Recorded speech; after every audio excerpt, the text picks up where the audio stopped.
আমাকে মনে করি আমি I am the guardian of this family. এটা একটা পরিবার, এটা নির্বাচন কমিশন একটা পরিবার। আমি এই পরিবারের কিন্তু কর্তা ব্যক্তি, মানে হেড অফ দ্য ফ্যামিলি। সুতরাং আমি সেই দায়িত্ববোধ থেকে, একটা হেড অফ দ্য ফ্যামিলির দায়িত্ববোধ থেকে কাজ করার চেষ্টা করি। অনেকগুলো কাজ হয়েছে, আপনারা নিজেরাই স্বীকার করেছেন। বাংলাদেশে কাজ করা খুবই ডিফিকাল্ট, পার্টিকুলারলি যেই অবস্থার মধ্যে দিয়ে দেশটা যাচ্ছে, তাতে কাজ আদায় করে নেওয়া কিছু কিছু পক্ষের লোকের জন্য খুব সুবিধা, আর বেশিরভাগ পক্ষের লোকের জন্য ডিফিকাল্ট। এই সিচুয়েশনটা আমাদের এখন, এই অবস্থায় আমরা দাঁড়িয়ে আছি। এবং আপনারা জানেন না, আমরা যে কাজ করছি, ইলেকশনের জন্য প্রিপারেশন নিচ্ছি এবং আপনাদের বিভিন্ন দাবি দেওয়া নিয়ে কাজ করছি, এতে আমরা we are facing so many challenges, both seen and unseen. অনেকগুলো চ্যালেঞ্জ আপনারা জানেন না, বাইরের থেকে বোঝার কোনো উপায় নেই। এগুলো আমরা সামাল দিচ্ছি, সামাল দিয়ে কিন্তু আমরা এগিয়ে যাচ্ছি। দেখেন, আমি কিন্তু ব্যক্তিগতভাবে অত্যন্ত পজিটিভ অ্যাটিটিউডের মানুষ। এটা আজীবন সেভাবেই আমি নিজেকে গড়ে তোলার চেষ্টা করেছি। আমি নেগেটিভ কোনো চিন্তাভাবনা আমার মধ্যে থাকে না, আমি নেগেটিভভাবে কোনো জিনিস দেখতে চাই না। I always want to C the glass half ফুল। গ্লাসে যখন অর্ধেক পানি থাকে, কিছু লোকের অভ্যাস দেখবেন যে গ্লাসটা অর্ধেক খালি, আমি কিন্তু অর্ধেক ভর্তি দেখি সবসময়। কারণ আমাদের যে অর্ধেক ভর্তি আছে সেটা দিয়ে এগিয়ে যেতে হবে, সেটা দিয়ে এগিয়ে যেতে হবে। যা কিছু আছে সেখানে দিয়ে এগিয়ে যেতে হবে। আমরা যখন ভোটার তালিকা করা, আপডেট করা শুরু করলাম, কয়টা ল্যাপটপ ছিল বলেন, কয়টা ক্যামেরা ছিল, কয়টা স্ক্যানার ছিল, কিন্তু আমরা সব জোগাড় করেছি না, চেষ্টা করেছি তো করেছি। এবং আপনাদের সহযোগিতা নিয়ে এটা তো কাজটা তো আমরা শেষ করেছি তো, এবং আপনাদের প্রচেষ্টার মাধ্যমে আমরা শেষ করেছি।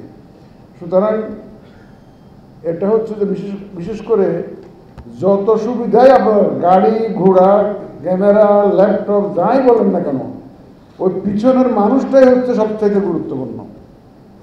Man behind is very important.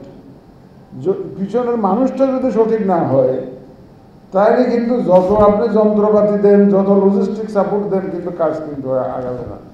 সুতরাং আমি আপনাদেরকে সেভাবে পেতে চাই, এই যে man behind the equipments and the logistics, এরা যাতে সঠিক ভূমিকা রাখতে পারে, সেভাবে আপনারা কাজ করবেন, আমি সে বিশ্বাস আমার আছে। একটা জিনিস কি দেখেন, আমাদের মাননীয় প্রধান উপদেষ্টা এখন he is visiting United States, UN general অ্যাসেম্বলির মিটিংয়ে গেছেন। আমি দেখেছি যতটা দেশের নেতার সাথে উনি দেখা করেছেন, যতটা মিটিংয়ে উনি বক্তৃতা দিয়েছেন, বাংলাদেশে একটা সুষ্ঠু নির্বাচন হবে এবং ঐতিহাসিক নির্বাচন হবে, এই কথাটা কিন্তু উনি বলতে ভুলেন নাই। Repeatedly he has been telling. কিন্তু আমাদেরকে তো কোনোদিন একটিবারের জন্য বলেন নাই যে এটা এই কাজটা কী কতটুকু করলা, এটা কী করলা, এটা এইভাবে করেন, এইভাবে করেন, সেটা বলেন নাই। He has full confidence in the election commission. He has full confidence in election commission, যার জন্য আমাদের উপরে আস্থা আছে বলেই কিন্তু উনি প্রতিনিয়ত বলে যাচ্ছেন যে আমি একটা ঐতিহাসিক নির্বাচন বাংলাদেশে দেব। আমাদের এই আস্থাটা, ওনার যে বিশ্বাসটা, এটা ধরে রাখতে হবে। আমাদের প্রমাণ করতে হবে আমরা পারি। অতীতে যাই গড়ে থাকুন না কেন, আমাদেরকে প্রমাণ করতে হবে আমরা এটা পারি, এর কোনো ব্যতিক্রম হওয়ার কোনো সুযোগ নেই। এবং আমি নিশ্চিত আপনাদের সহযোগিতা নিয়ে আমরা এটা করতে পারবো ইনশাল্লাহ। দেখেন, আমাদের মাসুদ সাহেব এই যে একটা জিনিস বলেছেন, শপথের কথা বলেছেন, এখানে কোরআনের আয়াত নিয়েও আলোচনা হয়েছে। আমি অত বিস্তারিত আর যাব না, সময় খুব অনেক হয়ে গেছে। দেখেন, আমরা শপথ নিয়েছি 5 জন শপথ নিয়েছি। কিসের শপথ? ওই যে অনুরাগ বিরাগের বশবর্তী না হইয়া কাজ করব, আইন অনুযায়ী আইন মেনে চলব, এই সমস্ত ইত্যাদি ইত্যাদি আমরা শপথ নিয়েছি। আমি কিন্তু গত বছর 2রা মার্চ 1লা রমজানে আপনাদেরকে শপথ করিয়েছিলাম, আপনারা যারা উপস্থিত ছিলেন মনে আছে কিনা জানি না। আপনারা কিন্তু ওয়াদা করেছিলেন যে নিরপেক্ষভাবে কাজ করবেন এবং প্রফেশনালি কাজ করবেন, আইন মেনে কাজ করবেন। আমাদের ব্রিগেডিয়ার ফজল সাহেব বলেছেন যে আমরা কোনো রকমের কোনো অন্যায় ইনস্ট্রাকশন এখান থেকে দেব না। ইনস্ট্রাকশন আমরা দেব, কিন্তু বেআইনি কোনো ইনস্ট্রাকশন আমরা দেব না। আমরা কাউকে ফেভার করার জন্য ইনস্ট্রাকশন দেব না, আমরা কারো পক্ষে কাজ করার জন্য ইনস্ট্রাকশন দেব না। আমাদের ইনস্ট্রাকশন হবে সম্পূর্ণ আইনানুগ, বিধি মোতাবেক, আইন মোতাবেক সঠিক কাজটি সঠিকভাবে করার নির্দেশনা আমরা দেব এবং আমরা উইল মেক শিওর যে কাজটা সঠিকভাবে আপনারা করছেন এবং সেটাকে আমরা নিশ্চিত করবো যে আপনারা কাজটা সঠিকভাবে করছেন। এটা শুধু আপনাদের জন্য নয়, এটা যারা ইলেকশনের সাথে জড়িত থাকবেন সবার জন্য কিন্তু এটা প্রযোজ্য। সুতরাং এই যে 2রা মার্চ যে ওয়াদা করেছিলেন আপনারা, হাত তুলে ওয়াদা করেছেন, এই ওয়াদা ঠিক আছে তো আমাকে আবার হাত তুলে দেখান যে আপনারা সঠিকভাবে কাজ করবেন কিনা। আমি ধরি না, আল্লাহ তাআলা সাক্ষী, আল্লাহ তাআলা সাক্ষী, ঠিক আছে তো?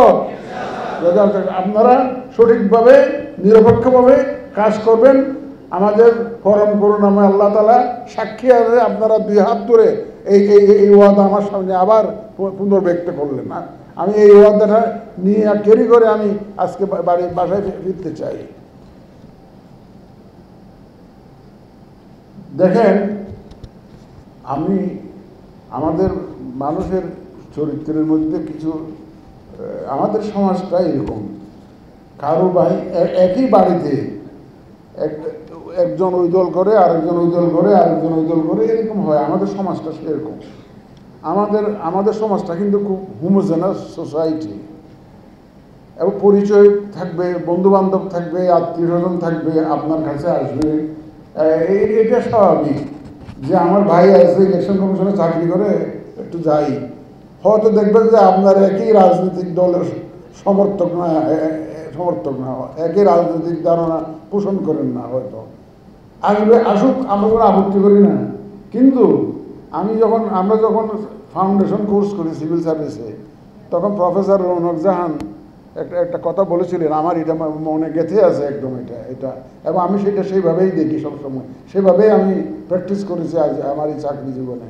উনি বলে, রৌনক জাহান রহমান সুবহান সাহেবের মিসেস, উনি বলছিলেন, এ civil servant is a political person, he must be political. শিক্ষিত লোক তো ভোট তো দিবেন, কোনো একটা মার্কাতে ভোট দিবেন আপনি, he must be political, but he or she should be non partisan. He or she should be non partisan. আপনি কোনো দল করতে পারবেন না, কিন্তু ভোটটা একজনকে দিবেন আপনি। সুতরাং আমি চাই যে কোনো দলের পক্ষে হইয়া কেউ কাজ করবেন, এটা আমরা প্রত্যাশা করি না। এবং আপনারা তো আজকে তো ওয়াদা করলেনই যে কোনো ব্যক্তির জন্য কোনো পক্ষপাত দুষ্টভাবে আপনারা কোনো কাজ করবেন না, সেই ওয়াদা আপনারা আজকে আমাকে আবার দিলেন। দেখেন, আমরা অনেকগুলো নতুন উদ্যোগ এবার নিয়েছি, পার্টিকুলারলি এই যে পোস্টাল ব্যালটের মাধ্যমে যে আমরা এক্সপাট্রিয়েট ভোটারদের যে একটা উদ্যোগ যে নিয়েছি, অনেক পত্রপত্রিকায় লেখালেখি দেখছি। দেখেন, একটা বিল্ডিং যখন আপনি শুরু করবেন, ফাউন্ডেশনটা দিতে হয়। Foundation is always difficult and costly. Foundation investment বেশি করতে হয়। যখন ফাউন্ডেশনটা হয়ে দেখবেন যে একটা বিল্ডিংয়ের 1/3 or half of the expenditure is in the foundation, উপরের তালাগুলো দেখবেন যে ফটাফট উঠে গেছে, অনেক কম খরচে উঠে গেছে। আমরা ফাউন্ডেশনটা দিচ্ছি, এখানে এক্সপেন্ডিচার ইনভলভ হবে, এনার্জি ইনভলভ হবে, আমাদের এফার্টস ইনভলভ হবে, এবং এটার বেনিফিট কিন্তু চলতে থাকবে ফিউচারে, ভবিষ্যতে। একবার যে শুরু হলো, এটা কিন্তু চলতে থাকবে ভবিষ্যতে। সুতরাং ফাউন্ডেশন এটা নিয়ে যারা রিপোর্ট করবেন একটু চিন্তা ভাবনা করে, আমাদের সাংবাদিক ভাই বোনদেরকে আমরা অনুরোধ করব, আপনারা একটু চিন্তা ভাবনা করে আমাদের এই প্রজেক্টটা যাতে সাকসেসফুলি আমরা ইমপ্লিমেন্ট করতে পারি, সেইভাবে আপনারা একটু রিপোর্টিংটা করবেন। আমি তো রিসেন্টলি কানাডা গিয়েছিলাম, আমি দেখেছি মানুষের মধ্যে সেই উদ্দীপনা। আমাকে দেখে তারা তো বিশ্বাস করেছে যে না, এবার বোধহয় আমরা ভোট দিতে পারবো। যখন আমি বললাম যে ভাই, আমি তো আপনাদের ঘরের দরজায় এসেছি, আমি তো আপনাদের কাছে এসেছি চিফ ইলেকশন কমিশনার হিসাবে, যে আপনাদের ভোটের ব্যবস্থা করার জন্য, তারা খুব উজ্জীবিত হয়েছে। আমার সাথে একজন অফিসার গেছিল, নীলফামারীর district officer Lutul Kabir, he was with me, he has seen দেখেছে মানুষের যে উৎসাহ উদ্দীপনা, এই যে ওরা যে ভোট দিতে পারবে, এতে করে তাদের যে একটা আগ্রহ, ভোট দেওয়ার যে আগ্রহ, এটা অন্যরকম, একটা অন্যরকম ফিলিং তাদের। কিন্তু আরেকটা জিনিস আমার কাছে প্রতিবাদ হয়েছে, যেটা এনআইডির ডিপার্টমেন্টের জন্য এটা ইম্পর্টেন্ট, তাদের মধ্যে কিন্তু ইনফরমেশন গ্যাপ আছে। আমরা যে মনে করি যে ওয়েবসাইটে দিয়ে খালাস, একটা সার্কুলার দিয়ে খালাস, এটা হচ্ছে না। সুতরাং আরও একটু পরিষ্কারভাবে আমাদেরকে বিভিন্ন সার্কুলারের মাধ্যমে আরও ইনফরমেশন আরও সুন্দর করে তাদের কাছে পৌঁছাইতে হবে। অনেক কিছু তাদের কাছে পরিষ্কার নয়। আমি তো as many as more than 30 questions I receive, 30 different types of questions. 1-1.5 ঘন্টা, 2 ঘন্টা, 2.5 ঘন্টা ধরে একটা কোয়েশ্চেন অ্যান্সার সেশন আমার ফেস করতে হয়েছে। আমি এসে শুরু করেছি 4টা, 4:30টার সময়, আর 8টার সময় আমার এই যে সেশন শেষ করতে হয়েছে। এত জিজ্ঞাসা তাদের, এত কোয়ারিজ তাদের, অনেক ধরনের প্রবলেম আছে। এই প্রবলেমগুলো আমরা অ্যাজ উই গো হেড আমরা এগুলা রিজলভ করবো ইনশাল্লাহ, এবং কোনো সমস্যা যাতে না হয় তাদের এক্সপার্টিয়েট ভোটিংয়ে, সেটা আমরা অন্তত ফাউন্ডেশনটা দিয়ে গেলাম। এই ঐতিহাসিক যে নির্বাচন মাননীয় প্রধান উপদেষ্টা যেরকম বলছেন, এই নির্বাচনটা একটা বিশেষ পরিস্থিতিতে নির্বাচনটা অনুষ্ঠিত হচ্ছে, আগামী নির্বাচনটা। সুতরাং আমাদেরকে বিশেষভাবেই এটা মোকাবেলা করতে হবে, বিশেষভাবেই এটা ফেস করতে হবে, বিশেষ অ্যারেঞ্জমেন্টের মাধ্যমেই এটাকে আমরা এগিয়ে নিতে হবে। এবং এই যে পোস্টাল ব্যালটের মাধ্যমে যে voting system, both outside the country and also within the country, আমাদের আগে তো যে যারা ইলেকশন নিউট্রাল সিস্টেমে ইনভলভ থাকতেন তারা ভোট দিতে পারতেন না, তাদেরকে আমরা এখন ভোটের আওতায় আনার কথা ভাবছি। জেলখানার যে তাদের কয়েদিদেরকে আনার কথা ভাবছি, সরকারি কর্মচারীদেরকে আমরা ভোটের আওতায় আনার কথা ভাবছি।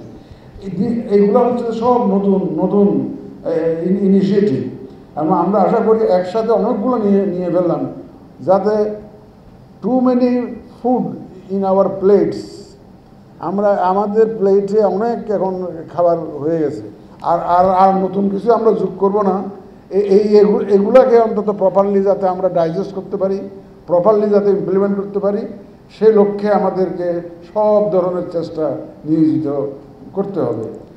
আজকে আপনাদেরকে দেখে আমার খুব ভালোই লাগছে। সারা দেশ থেকে আপনারা এসেছেন, আমাদেরকে এখানে আসার জন্য আমন্ত্রণ করেছেন, এই জন্য আপনাদেরকে অশেষ কৃতজ্ঞতা। যারা এটা অর্গানাইজ করেছেন তাদেরকে আন্তরিক মোবারকবাদ জানাই। নাহলে তো এই সারা দেশের সব ক্লাস 1 অফিসাররাই তো, আমাদের ইলেকশন কমিশন সব ক্লাস 1 অফিসাররা এখানে আসছেন। আপনারাই তো মেইন। সুতরাং আপনাদেরকে পেয়ে গেলাম একসাথে। আমি আপনাদেরকে অশেষ ধন্যবাদ। অনেক সময় হয়ে গেছে, আমি আর কথা বাড়াতে চাই না। শুধু ওই একটা কথাই, যে আমরা যে শপথটা আমরা করেছি, সেই শপথটা আপনাদেরকে ডিসেমিনেট করে দিলাম। যে শপথটা আমরা সুপ্রিম কোর্টের চিফ জাস্টিসের কাছে নিয়েছি, সেটা আপনাদের কাছে আমরা হাওলা করে দিলাম।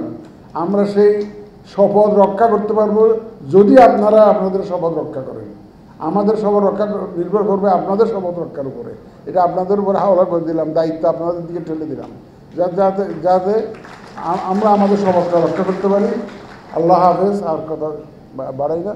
আপনাদের সবাইকে আন্তরিক ধন্যবাদ। মাননীয়